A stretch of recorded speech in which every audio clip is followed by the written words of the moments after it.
وہ چاہے ہمارا مدرسہ ہو یا تمہارا مدرسہ ہو، کام ہمارا صرف ایک ہے کہ ہم صحیح ہیں اور آپ غلط ہیں، اسی نے ہم کو اس مقام پہ لا کر کے کھڑا کیا ہے۔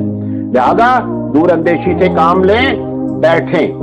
ایسے تمام مسائل میں عالمی سطح کے مفتیوں کو اکٹھا کیا جائے۔ ایشیا کے لوگوں کی ایک رائے ہوتی ہے عموماً، یورپ ایک الگ اپنی بات کرتا ہے، سعودیہ اگرچہ وہ بھی ایشیا میں ہے لیکن عرب دنیا کے مفتی ایک بات کہتے ہیں۔ جب حرم میں ٹی وی آ گیا تو ہمارے لوگ ٹی وی پر آنے لگے اور ٹی وی کو ناجائز بھی قرار دیتے رہے اور ٹی وی کے جائز کا فتویٰ بھی نہیں دیتے رہے۔ بڑی بڑی کانفرنسوں میں ہمارے یہاں ٹی ویاں استعمال ہوتی ہیں، ویڈیو استعمال ہوتے ہیں، لیکن آج بھی ہم پروگرام کرتے ہیں مدرسے میں،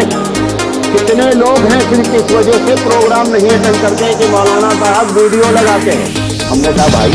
آپ کو اگر ویڈیو لگانے میں نقصان یہ ہے کہ ہم ایک پروگرام دینی کر رہے ہیں تاکہ لوگوں تک پہنچائیں،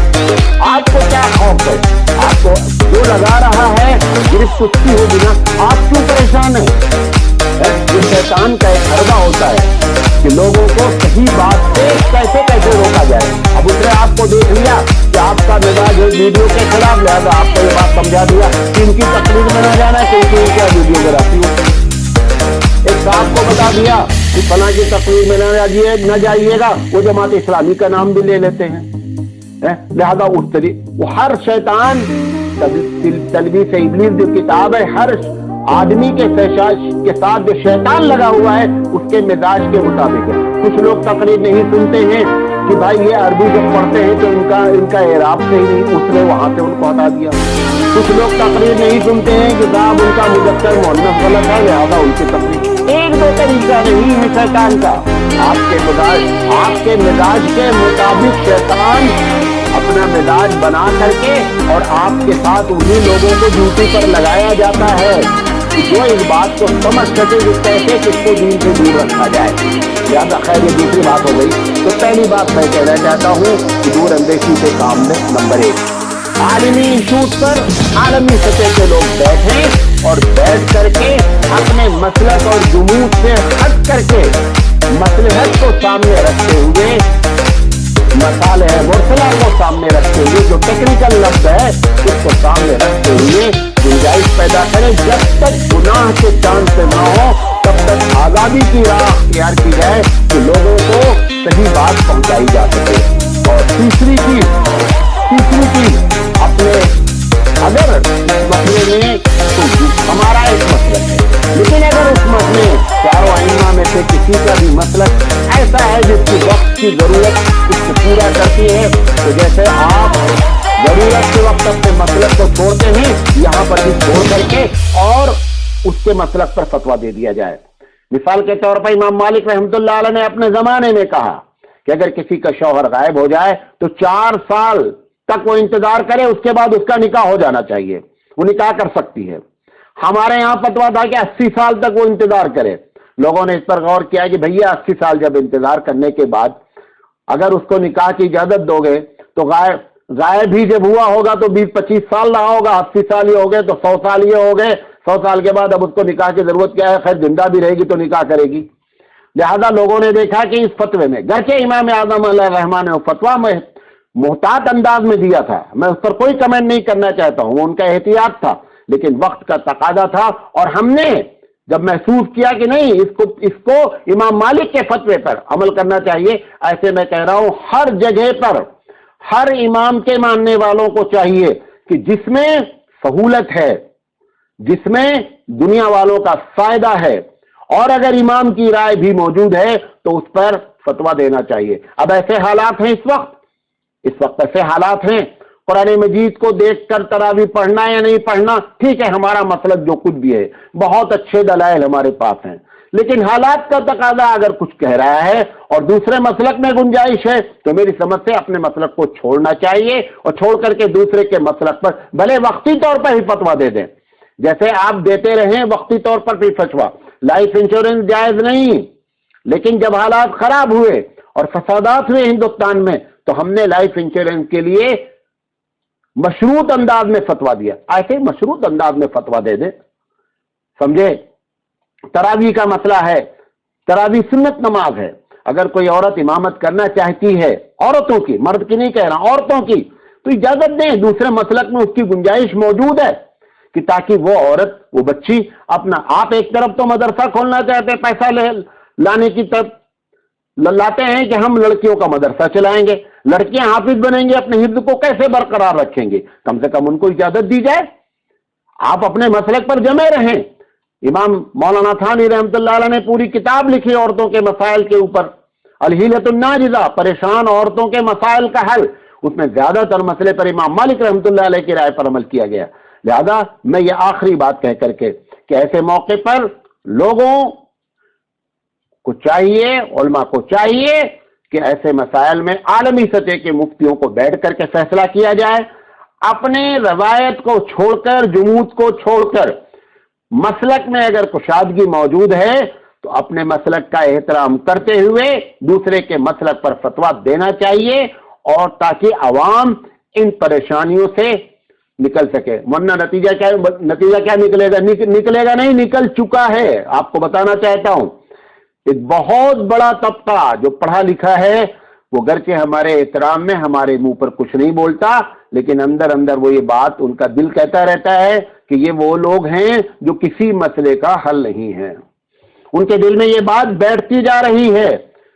اور یہی وجہ ہے کہ آپ دیکھیں کہ دنیا میں وہ اسکالرز جو عالم نہیں ہیں انہوں نے ان کا فائدہ اٹھایا اور وہ علماء سے آگے نکل گئے۔ میں نام نہیں لینا چاہتا ہوں، وہ علماء سے آگے نکل گئے۔ کیوں؟ کیونکہ علماء نہ اس فیلڈ میں آئے اور نہ علماء نے دور اندیشی دکھلائی۔ ایک چھوٹا سا طبقہ اگر دور اندیشی میں سب کو نہیں کہہ رہا ہوں، یہ بھی آپ کو بتا دے رہا ہوں، میں سب کو نہیں کہہ رہا ہوں،